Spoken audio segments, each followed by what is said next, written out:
News insight supported by उपकार चक्की fresh आटा खाएर त हेर्नुहोस्। प्लम्बर पाइप्स र फिटिङ टिकिरहन्छ चलिरहन्छ। स्वास्थ्य र शक्तिको लागि उपकार हनी।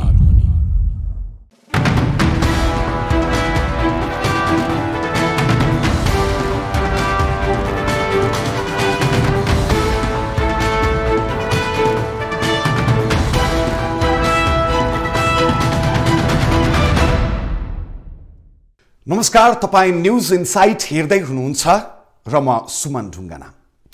दर्शकवृन्द, तपाईं जो सुकैलाई प्रश्न गर्नुहोस् कि यो देशको हालत यस्तो खराब हुनुमा कसको सबैभन्दा बढी हात छ, सबैको जवाफ एकै प्रकारको आउँछ र त्यो हो राजनीति हो। हाम्रो देशमा नेता र दलहरूले यस्तो खराब तरिकाले राजनीति गरे कि राजनीति भन्ने शब्दकै बदनाम भएको छ। राजनीति आफैमा खराब शब्द भने होइन। राम्रो राजनीति गरेर देश विकास भएका थुप्रै मुलुकहरू छन्, तर हाम्रो देशमा भने आफू र आफ्ना मान्छे बनाउन राजनीति गर्ने चलन व्यापक छ, जसको ज्वलन्त उदाहरण हो चुनाव अघिको सत्ता समीकरण वा गठबन्धन र अहिलेको सत्ता समीकरण र गठबन्धन। सत्ताकै लागि राजनीति गरियो भन्नेहरू नै नयाँ पार्टी खोलेर सत्तामै पुगेका छन्।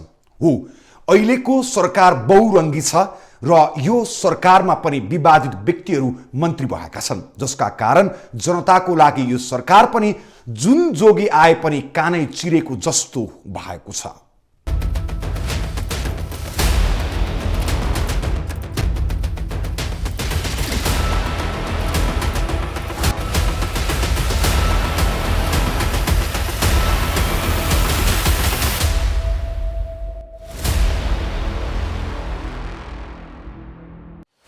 चुनावमा गठबन्धन, चुनाव जितेपछि गठबन्धन, सरकार बनाउन गठबन्धन, सरकार भत्काउन अर्को गठबन्धन।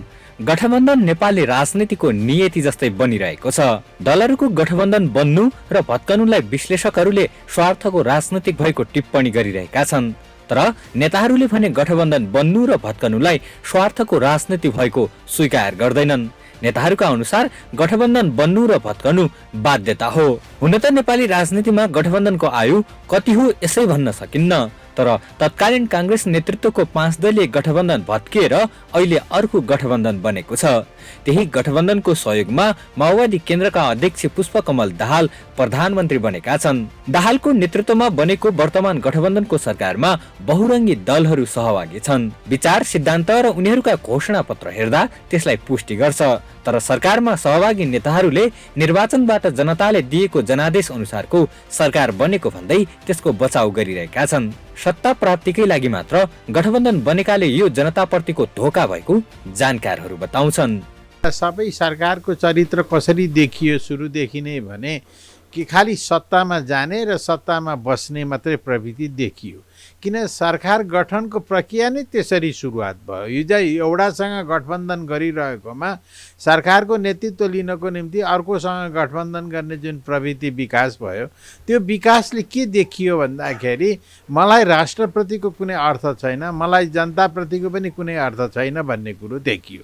जनताप्रति त 16 आना यी गठबन्धनले धोका दिए, किन भन्दा हिजो इलेक्सनको बेलामा चाहिँ हँसिया हथौडाले चाहिँ रूपलाई भोट मागेर हिँड्ने चाहिँ, अनि रुखले चाहिँ हँसिया हथौडालाई चाहिँ भोट लिएर हिँड्ने त्यो स्थिति चाहिँ हिजो उनीहरूले नै सिर्जना गरेका थिए भने त्यो कुरालाई आम नेपाली जनताले विश्वास गरेर आँखा चिम्लेर उनीहरूले भनेको ठाउँमा भोट हाले। तर पछि के गरे त भन्दा सरकार बनाउने क्रममा त्यो कुरालाई उनीहरूले चाहिँ सोझै धोका दिए।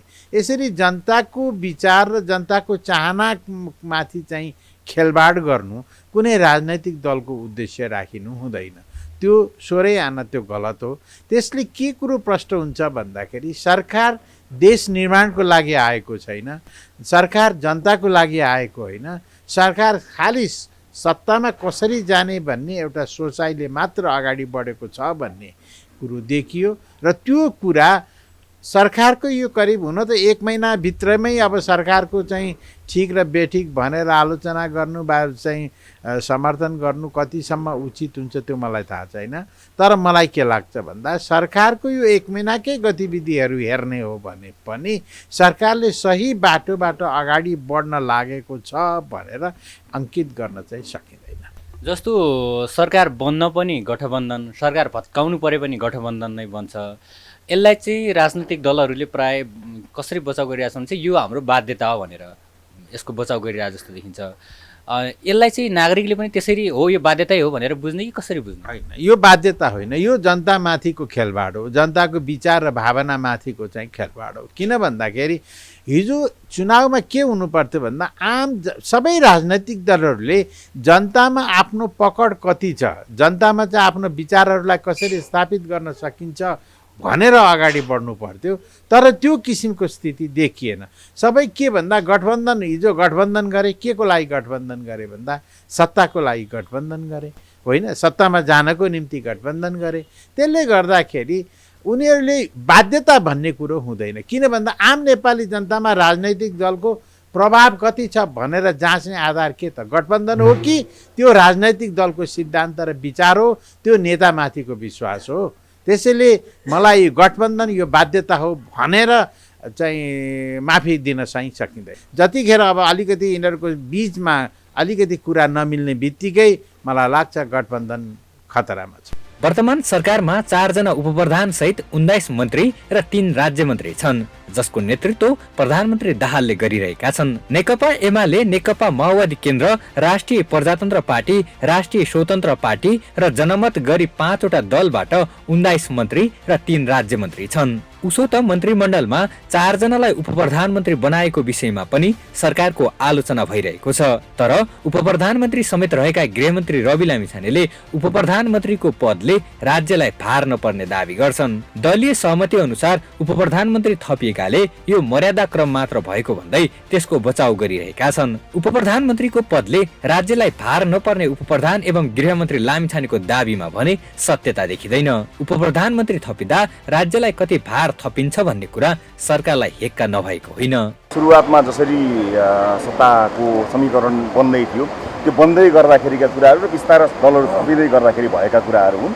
त्यसले गर्दाखेरि यसले राज्यलाई थप भार अथवा त्यो पार्ने भन्दा पनि त्यो एउटा प्रोटोकलको रूपमा गर्ने भन्ने एउटा सहमति हो। मैले त भनेको पनि छु सबैजनाको हटाउने भए पनि यो सबभन्दा पहिला मेरोबाट हटाइदिनु केही फरक पर्दैन भनेर भनेको छु। एउटा अभ्यास हो, तर त्यसले एकदमै धेरै त्यसको कुनै ठुलो भार नपर्ने भएको हुनाले अहिले 2 जना पाउँदाखेरि उपप्रधान तपाईँले 12 जना पाउनुहुन्छ सुरक्षाकर्मी हिसाबले पनि पैसा अरूको हिसाबले पनि त्यो चाहिँ हामीले कटौती गर्छौँ, त्यसलाई कटौती गर्छौँ। सुरक्षा त मैले नै यसै कटौती नै गरिसकेको छु, त्यसलाई कटौती गर्छौँ, त्यसलाई भार नपर्ने बनाउँछौँ, त्यसमा केही छैन। तर त्यसलाई हटाउँदा पनि सहमति भयो भने मैले त प्रस्ताव नै राखेको छु, हटाउने भए पनि हटाउन सुरु गर्दा हुन्छ। किनभने सुरुवात गर्दाखेरि जब कुराकानी चल्दै गयो त्यसरी चाहिँ कतिजनामा सहमति हुँदै गएको थिएन। हुँदै जाँदाखेरि दललाई नै प्रतिनिधित्व गर्नेहरू नै सरकारमा जस्तो मैले आफ्नो दलको प्रतिनिधित्व गरेर आएँ, अन्य दलको पनि अध्यक्ष वा सभापतिले प्रतिनिधित्व गर्दै आउँदाखेरि एउटा सम्मानको रूपमा भनेर त्यसरी प्रस्तुत भएको भन्ने कुरा थियो। तर त्यसमा कुनै झुन्डिनुपर्ने मलाई चाहिँ आवश्यकता छैन। सहमतिमा होइन, प्रस्तावै राखेको छु मैले, त सबैले हटाइदिने भयो भने हटाउँदा केही हुँदैन भनेर मैले यसको प्रस्तावक पनि बनेको छु। त्यो हुँदै जान भएको छ। प्रधानमन्त्री दाहाल नेतृत्वको वर्तमान गठबन्धन सरकारमा एमालेका 8, माओवादी केन्द्रका 5, राप्रपाका 4, रासोपाका 4 र जनमत पार्टीका 1 जना मन्त्री छन्। वन तथा वातावरण र युवा तथा खेलकुद गरी 2 वटा मन्त्री नियुक्ति गर्न बाँकी रहेको छ। सरकारलाई समर्थन गरेको तर मन्त्रीमण्डलमा सहभागी नभएको जनता समाजवादी पार्टीका लागि भनेर ती 2 मन्त्रालय छुट्याइएको बुझिन्छ। 23 सदस्यीय मन्त्रीमण्डल। 1. पुष्पकमल दाहाल प्रचण्ड प्रधानमन्त्री। उपप्रधानमन्त्रीहरू विष्णु पौडेल अर्थ, नारायण काजी श्रेष्ठ भौतिक पूर्वाधार तथा यातायात, रवि लामिछाने गृह, राजेन्द्र लिङ्गदेन ऊर्जा जलस्रोत तथा सिँचाइ, रेखा शर्मा सञ्चार तथा सूचना प्रविधि, विक्रम पाण्डे शहरी विकास, ज्वाला कुमारी शाह कृषि तथा पशुपन्छी विकास, दामोदर भण्डारी उद्योग वाणिज्य तथा आपूर्ति, राजेन्द्र कुमार राई भूमि व्यवस्था सहकारी तथा गरिबी निवारण, अब्दुल खान खानेपानी, विमला राई पौडेल परराष्ट्र, पदम गिरी स्वास्थ्य तथा जनसङ्ख्या, भगवती चौधरी महिला बालबालिका तथा ज्येष्ठ नागरिक, हरि उप्रेती रक्षा, सुदन किराती संस्कृति पर्यटन तथा नागरिक उड्डयन, अमनलाल मोदी संघीय मामिला तथा सामान्य प्रशासन, शिशिर खनाल शिक्षा विज्ञान तथा प्रविधि, डोल प्रसाद अर्याल श्रम रोजगार तथा सामाजिक सुरक्षा, ध्रुव बहादुर प्रधान कानून न्याय तथा संसदीय मामिला राज्य मन्त्रीहरू, सुशीला श्रीपाली ठकुरी संस्कृति पर्यटन तथा नागरिक उड्डयन, तोसीमा कार्की स्वास्थ्य तथा जनसङ्ख्या, दीपक बहादुर सिंह ऊर्जा जलस्रोत तथा सिंचाई। माओवादी केन्द्रका अध्यक्ष पुष्पकमल दाहाल नेतृत्वको मन्त्रीमण्डलमा केही विवादित पृष्ठभूमिका छन्। प्रधानमन्त्री दाहालले केही मन्त्रीहरूलाई स्वार्थ बाजिने गरी मन्त्रालयको जिम्मेवारी सुम्पिएका हुन्। मन्त्रीहरूलाई उनीहरूको स्वार्थ बाजिने मन्त्रालयको तालाचाबी सुम्पिएका छन्। जानकारहरूका अनुसार सुशासनका गफ हाँक्ने र आफूले केही गरेरै छाड्ने दावी गर्दै आएका प्रधानमन्त्री दाहालका लागि यो उनको पहिलो असफलता हो। विवादित मन्त्री स्वार्थ बाजिने मन्त्रालय। विवादित विषय नागरिकता मन्त्री रवि लामिछाने, मन्त्रालय गृह। राष्ट्रिय स्वतन्त्र पार्टीका सभापति समेत रहेका रवि लामिछानेको नागरिकता विषय विवादित छ। उनी उपप्रधान सहित गृह मन्त्रालयको जिम्मेवारीमा छन्। हाल मन्त्री लामिछानेको नागरिकता र पासपोर्ट सम्बन्धी मुद्दा सर्वोच्च अदालतमा विचाराधीन छ। उनको नागरिकताको विषयमा अहिले पनि प्रहरीले अनुसन्धान गरिरहेको छ। तर रविलाई जुन निकायले उनको नागरिकताको विषयमा अनुसन्धान गरिरहेको छ सोही निकायको तालुकदार मन्त्रालय गृहको जिम्मा सुम्पिएको छ। रविले गृह मन्त्रालय रोज्नुले नागरिकता सम्बन्धी आफ्नो मुद्दालाई कमजोर बनाउन खोजेको टिप्पणी भइरहेका बेला उनको नैतिकतामाथि पनि प्रश्न उठेको छ। यस्तो अवस्थामा प्रहरीले निष्पक्ष अनुसन्धान गर्नेमा कतिपयले आशंका व्यक्त गरेका छन्। विवादित विषय निर्माण व्यवसायी मन्त्री विक्रम पाण्डे, मन्त्रालय शहरी विकास। प्रधानमन्त्री दाहाल नेतृत्वको मन्त्रीमण्डलमा सहभागी अर्का विवादित मन्त्री हुन् विक्रम पाण्डे। राष्ट्रिय प्रजातन्त्र पार्टीका उपाध्यक्ष समेत रहेका विक्रम पाण्डेले पनि स्वार्थ बाजिने मन्त्रालयको जिम्मेवारी सम्हालिरहेका छन्। निर्माण व्यवसायी समेत रहेका पाण्डे कालिका कन्स्ट्रक्सनका सञ्चालक समेत हुन्। कालिका कन्स्ट्रक्सनले गुणस्तरहीन काम गरेको भन्दै पटक पटक विवादमा मुछिँदै आएको छ। सिक्टा सिँचाइ आयोजनामा गुणस्तरीय काम गरेको आरोपमा पाण्डे सहित 21 जना विरुद्ध अख्तियार दुरुपयोग अनुसन्धान आयोगले 2 अर्बको भ्रष्टाचारको आरोप लगाएको थियो। उक्त मुद्दामा पाण्डेले विशेष अदालतबाट गत असारमा सफाई पाएका थिए। मन्त्री पाण्डेको कम्पनीले अहिले पनि शहरी विकाससँग जोडिएका विभिन्न ठेक्का बुझेर काम गरिरहेको छ। विवादित विषय म्यान पावर व्यवसायी मन्त्री डोल प्रसाद अर्याल, मन्त्रालय श्रम। राष्ट्रिय स्वतन्त्र पार्टीका उपाध्यक्ष समेत रहेका मन्त्री डोल प्रसाद अर्यालले स्वार्थ बाजिने मन्त्रालयको जिम्मेवारी सम्हालेका छन्। श्रम र रेमिट्यान्ससँग सम्बन्धित कारोबारमा संलग्न रहेका डोल प्रसाद अर्याललाई श्रम मन्त्रालयको जिम्मेवारी दिइएको छ। वैदेशिक रोजगार कम्पनी सृष्टि ओभरसिज प्रणालीका लगानीकर्ता समेत रहेका मन्त्री अर्याल सो कम्पनीको अन्तर्राष्ट्रिय मार्केटिङ निर्देशक समेत हुन्। त्यसैगरी अर्याल इजिलिङ नामको रेमिट्यान्स कम्पनीका प्रमुख कार्यकारी अधिकृत समेत हुन्। म्यान पावर व्यवसायले श्रम मन्त्रालयको जिम्मा दिएको भन्दै आलोचना भइरहेका बेला उनले आफू म्यान पावर व्यवसाय नभएको भन्दै त्यसको बचाउ गरेका छन्। मन्त्रीलाई स्वार्थ बाजिने मन्त्रालयको जिम्मेवारी दिएपछि सरकारको आलोचना भइरहेको छ। तर यस विषयमा सम्बन्धित मन्त्रीले त्यसको बचाउ गर्दै आएका भए पनि प्रधानमन्त्री दाहालले भने यस विषयमा मौनता साधेका छन्।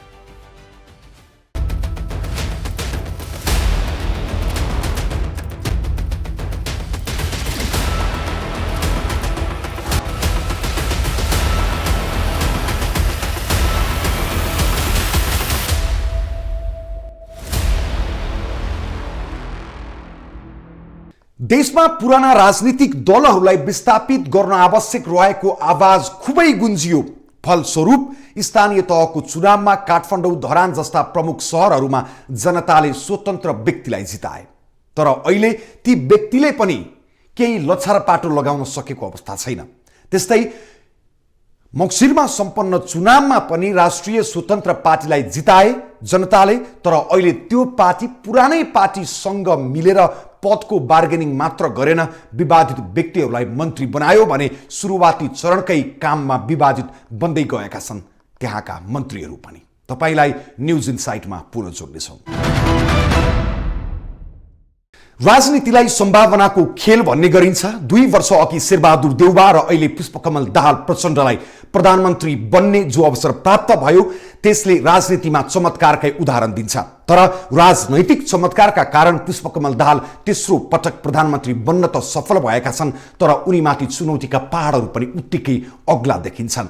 यो सरकार लामो समय टिकाउनु नै प्रधानमन्त्री दाहालको सबैभन्दा ठूलो चुनौती हो अनि सरकार टिकाउन नै बढी समय खर्चिनु पर्ने भएकाले सरकारले काम गर्न नसक्ने कतिपयको विश्लेषण रहेको छ। यता संविधानको कार्यान्वयन, आर्थिक सङ्कटको सामना, छिमेकी राष्ट्रसँगको सम्बन्ध, राजनैतिक अस्थिरता र दल अनि सरकारको साख जोगाउनु जस्ता थुप्रै चुनौती अहिलेको सरकारलाई रहेका छन्।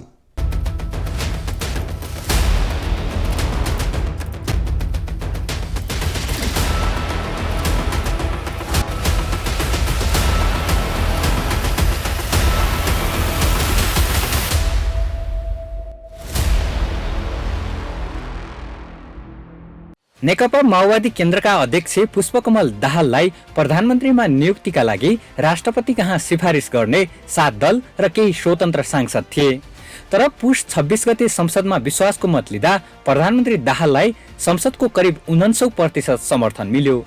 आफूलाई प्रधानमन्त्री नियुक्तिका लागि सिफारिस गर्ने 7 दललाई कसरी मिलाएर अघि बढ्ने दाहालका लागि चुनौती थियो। तर पछि संसदमा नेपाली कांग्रेस लगायत अन्य दलहरूले पनि विश्वासको मत प्रधानमन्त्री दाहाललाई दिएपछि उनलाई समर्थकको साथलाई जोगाइराख्न झनै मुस्किल परेको छ।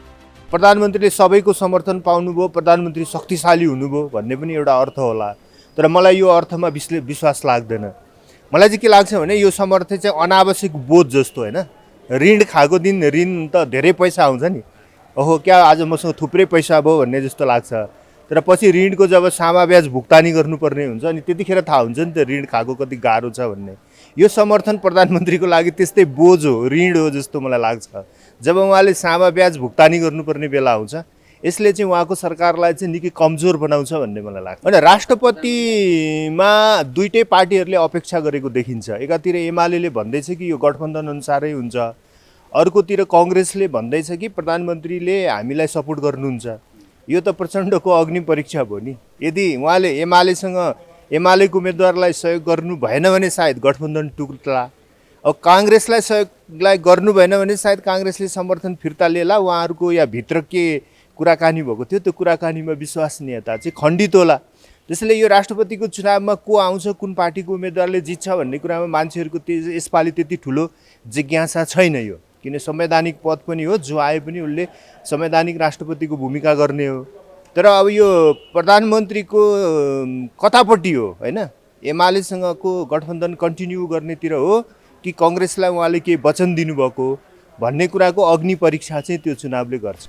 हाल प्रधानमन्त्री दाहालले नेतृत्व गरिरहेको मन्त्रीमण्डलमा माओवादी केन्द्र सहित नेकपा एमाले, राष्ट्रिय स्वतन्त्र पार्टी, राष्ट्रिय प्रजातन्त्र पार्टी र जनमत पार्टी गरी 5 दलको सहभागिता छ। सरकारलाई समर्थन गरेको नागरिक उन्मुक्ति पार्टी र जनता समाजवादी पार्टी अहिले सरकारमा सहभागी भएको छैन। यी दुवै पार्टीले सरकारमा सहभागी हुन विभिन्न शर्तहरू राखेका छन्। जनमत पार्टी सत्ता साझेदार दलहरूले आफूसँग गरेको सहमति तोडेर अर्कै मन्त्रालयको जिम्मेवारी दिएको भन्दै असन्तुष्टि व्यक्त गरिरहेको छ। मन्त्रालयको भागभण्डा आफू खुसी भएको भन्दै जनमतले सरकारबाट बाहिरिने चेतावनी समेत दिएको छ। वर्तमान गठबन्धन सरकारमा धेरै दलहरू सहभागी भए पनि हालसम्म जनमत बाहेक मधेस केन्द्रित दलहरूले भने सहभागिता जनाएका छैनन्।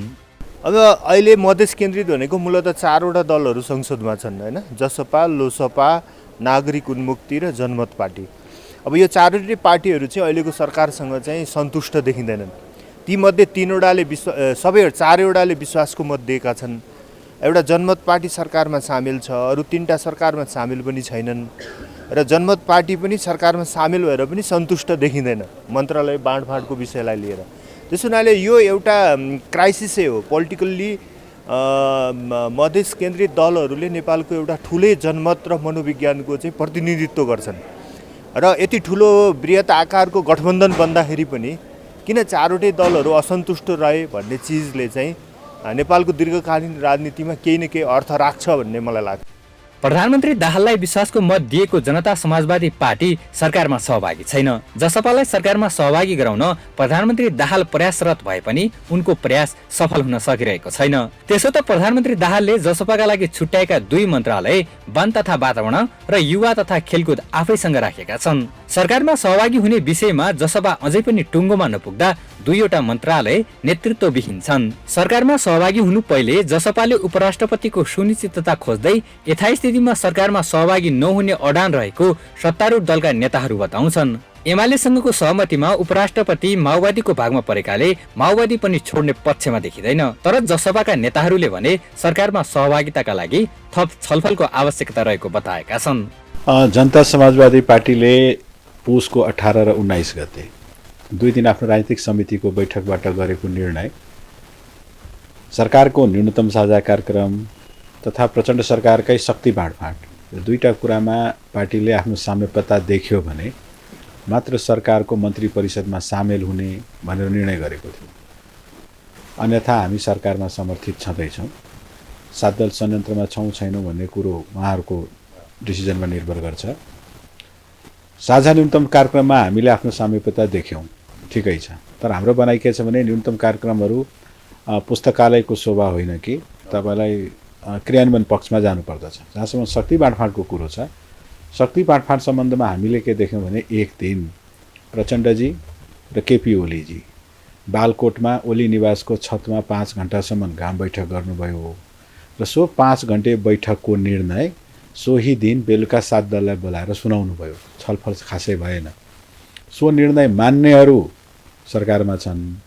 हामी त्यसरी कुनै घरको छतमा 2 जना मात्र बसेर गरेको बैठक निर्णयलाई मानेनौँ। जहाँसम्म तपाईँले भन्नुभयो प्रधानमन्त्रीजीले 2टा मन्त्रालय छुट्याएर राख्नु भएको छ, त्यो 2टा मन्त्रालय उहाँहरूले नै चलाउन्। प्रधानमन्त्रीजीले त्यति काम छैन होला, 2टा मन्त्रालय अझै पायो भने काम कार्यव्यस्तता बढ्छ।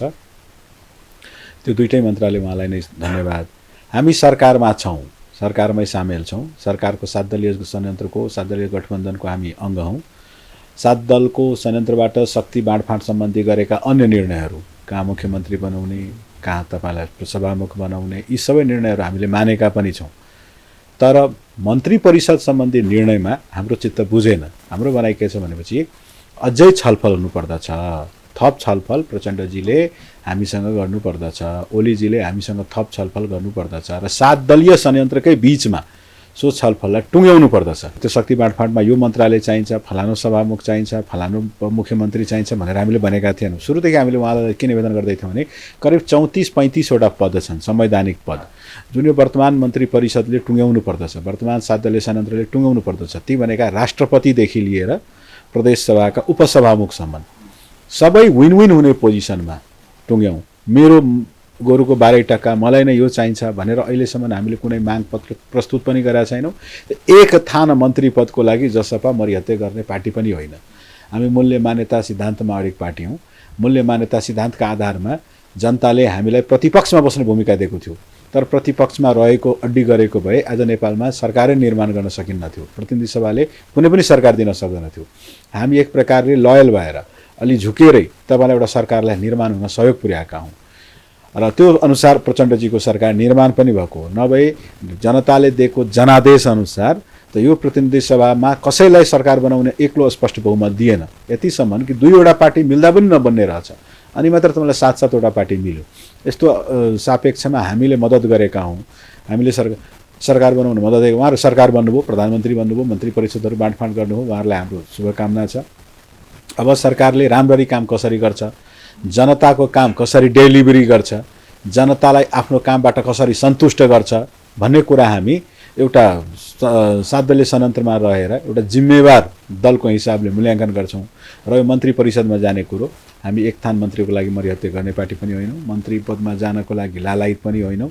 उहाँहरूको इच्छामा डिपेन्ड गर्छ। उहाँहरूले होइन जसपा पनि मन्त्री परिषदमै आएर आफ्नो भूमिका निर्वाह गर भन्ने उहाँहरूको इच्छा छ भने त्यसको लागि थप छलफल आवश्यक। सरकारलाई समर्थन गरेको नागरिक उन्मुक्ति पार्टीले पनि सरकारमा सहभागी हुन जेलमा रहेका रेशम चौधरीको रिहाईको माग गरेको छ। प्रधानमन्त्री दाहाल र एमाले अध्यक्ष केपी शर्मा ओलीले कानुनी प्रक्रिया मिलाएर चौधरीलाई छुट्याउने आश्वासन दिएको भए पनि नागरिक उन्मुक्ति पार्टी भने विश्वस्त हुन सकिरहेको छैन।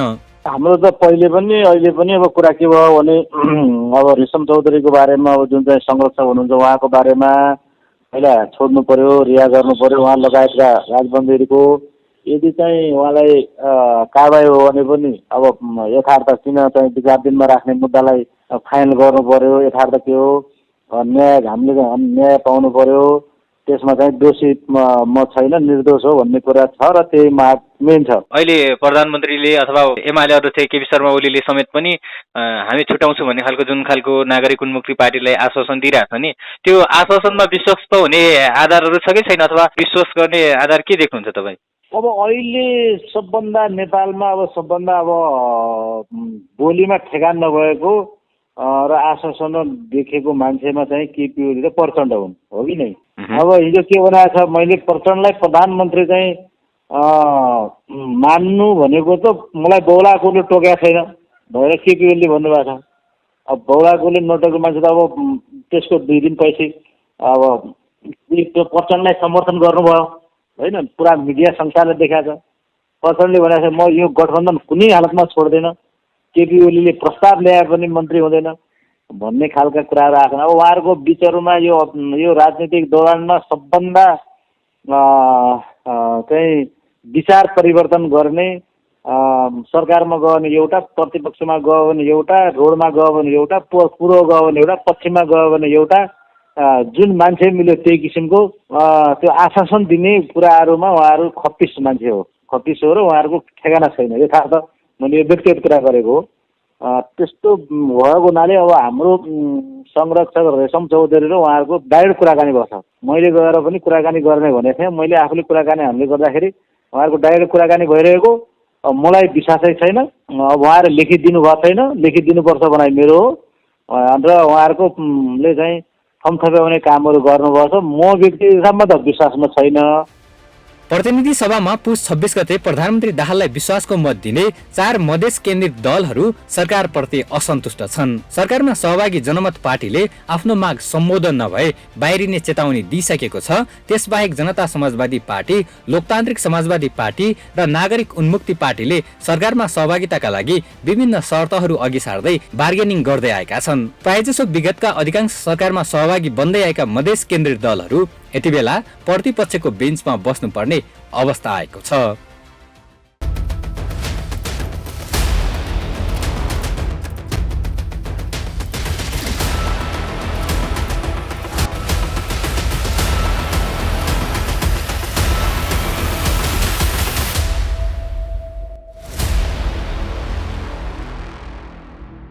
हो, धेरै पार्टी मिलेर बनेको अहिलेको सरकार कहिलेसम्म टिक्न सक्छ भन्ने प्रश्न आम जनतामा रहेको छ। अनि स्वतन्त्र पार्टीको चमत्कारिक उदयसँगै उम्रिएका अपेक्षाहरू पूरा गर्न सहज छैन।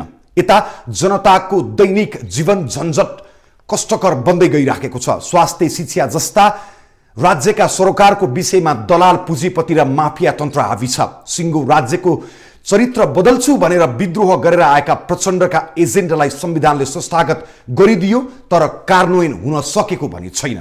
राजनीतिका चतुर खेलाडी एमाले अध्यक्ष ओलीलाई मनाउँदै माओवादी केन्द्रको उचाइ बढाउनु फलामकै चिउरा साबित हुनेछ। तपाईलाई न्युज इनसाइटमा पुनः जोड्नेछौँ। नेपाली कांग्रेस सभापति शेरबहादुर देउबाले प्रधानमन्त्री पद नछोडेपछि गठबन्धन त्यागेर एमाले लगायतका दलसँग मिलेर पुष्पकमल दाहाल प्रधानमन्त्री बनेको धेरै समय भएको छैन। यो अवस्थामा सरकारले केही गर्न सकेन भनेर भन्नु जायज नहोला, तर हुने बिरुवाको चिल्लो पात भने जस्तै यो सरकारले चिल्लो पात भरि देखाउन सकेको छैन। प्रधानमन्त्रीदेखि अन्य मन्त्रीहरू निर्देशन दिन मात्र व्यस्त देखिन्छन्। उता केही गर्छु भनेर आएका स्वतन्त्र पार्टीका मन्त्रीहरू पनि विवादित बन्न थालिसकेका छन्। गृहमन्त्री रवि लामिछानेको नागरिकता विवादमा उनकै पक्षमा राज्यका संयन्त्र लागेको भन्दै चौतर्फी आलोचना भइराखेको छ। यता नेपालमा गठबन्धन सरकार लामो समय टिकेको उदाहरण छैन, त्यसैले पनि यो सरकार कसरी अगाडि बढ्छ भन्ने शंका पनि उत्तिकै रहेको छ। नेपालमा गठबन्धन सरकारको संस्कार निकै कमजोर छ। पदीय भाग बण्डाको आधारमा बन्ने सत्ता समीकरण कुनै पनि बेला टुट्न सक्ने खतरा हुन्छ। त्यसैले प्रचण्ड गठबन्धन दलको इच्छा अनुसार चल्नुपर्ने हुन्छ। गठबन्धन भित्र मतभेद सिर्जना भएमा राजनीतिक अस्थिरता बढ्ने सम्भावना बढी हुन्छ।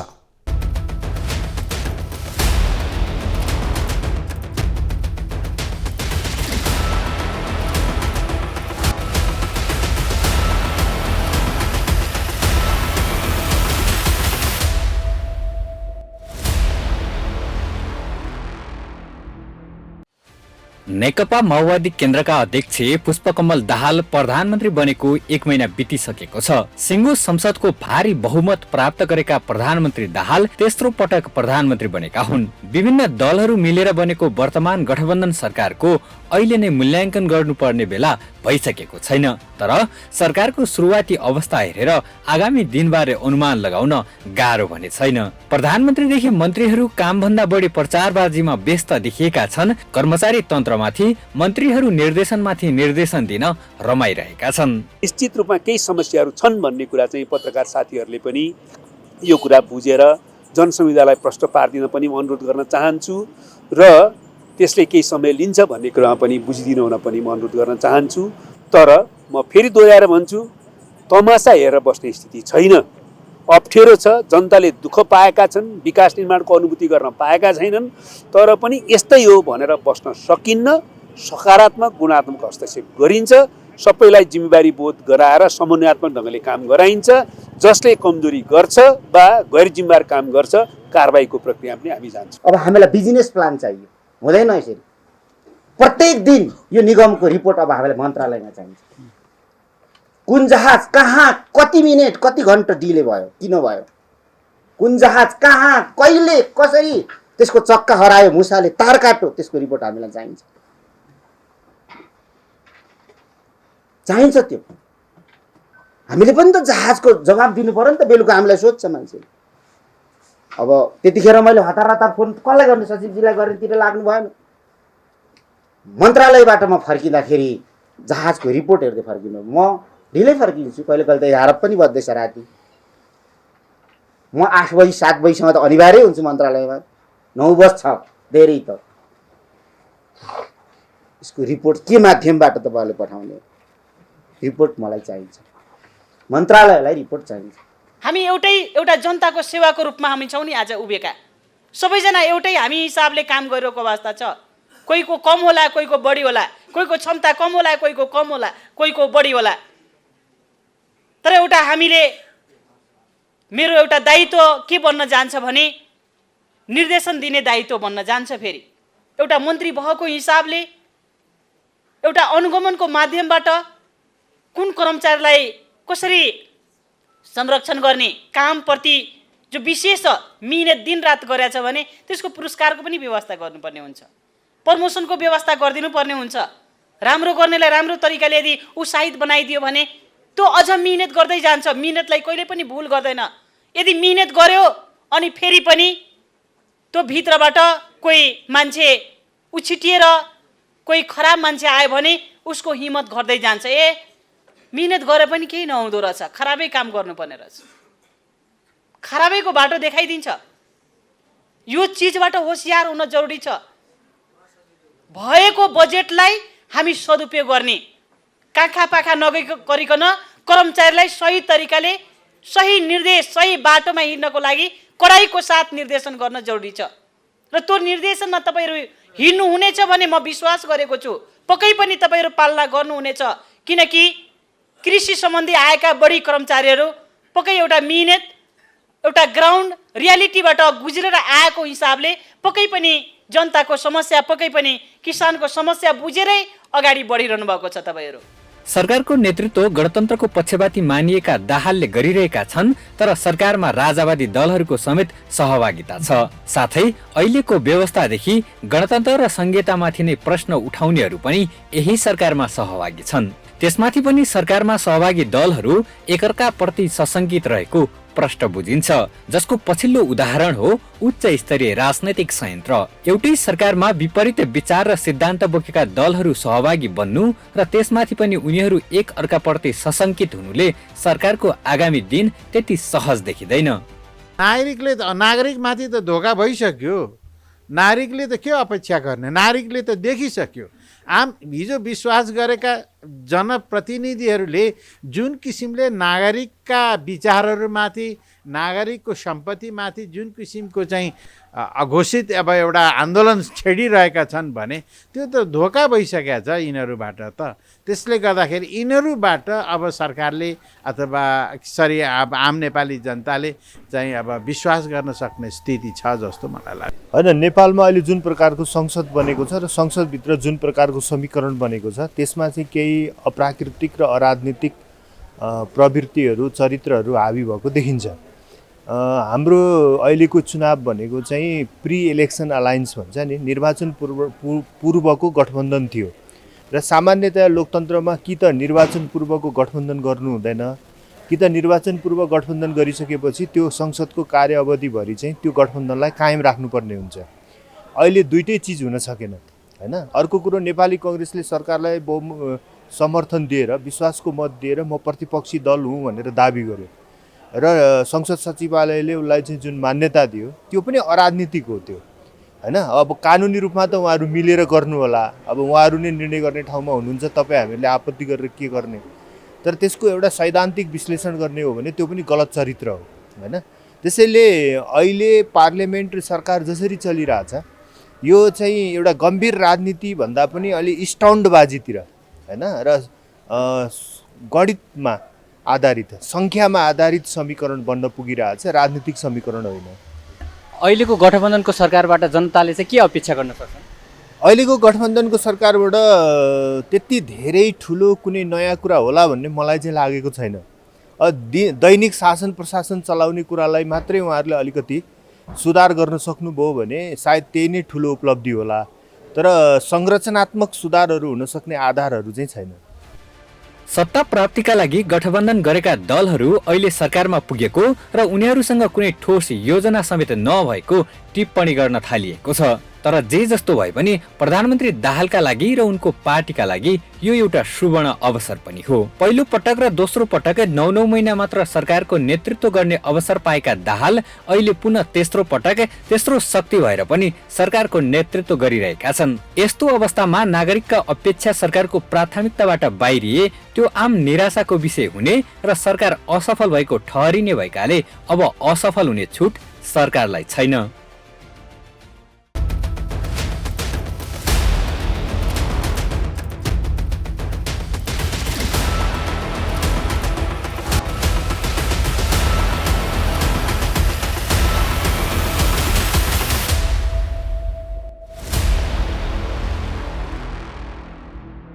हो, नयाँ सरकारका लागि विशेष गरी राजनीतिक दल तथा सरकारमाथि घटेको जनविश्वासलाई बढाउनु पर्ने चुनौती निकै बढी छ। पुराना दल मात्र होइन, नयाँ दलहरूलाई पनि आफ्नो साख जोगाउने सकस उत्तिकै बढी देखिन्छ, किनभने उनीहरूले लगाउँदै आएको नाराले गर्दा नयाँ दल र तिनका मन्त्रीसँग जनताले निकै ठुलो आशा गरेको देखिन्छ।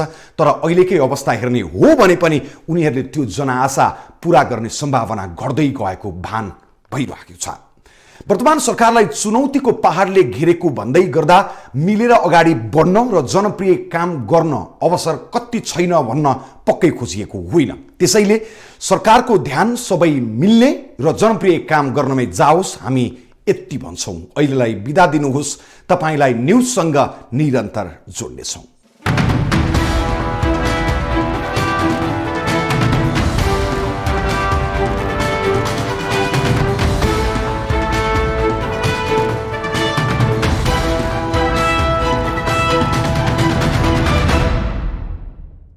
न्यूज इनसाइट सपोर्टेड बाय उपकार चक्की फ्रेश आटा खाएर त हेर्नुहोस्। प्लम्बर पाइप्स र फिटिङ टिकिरहन्छ, चलिरहन्छ। स्वास्थ्य र शक्तिको लागि उपकार हनी।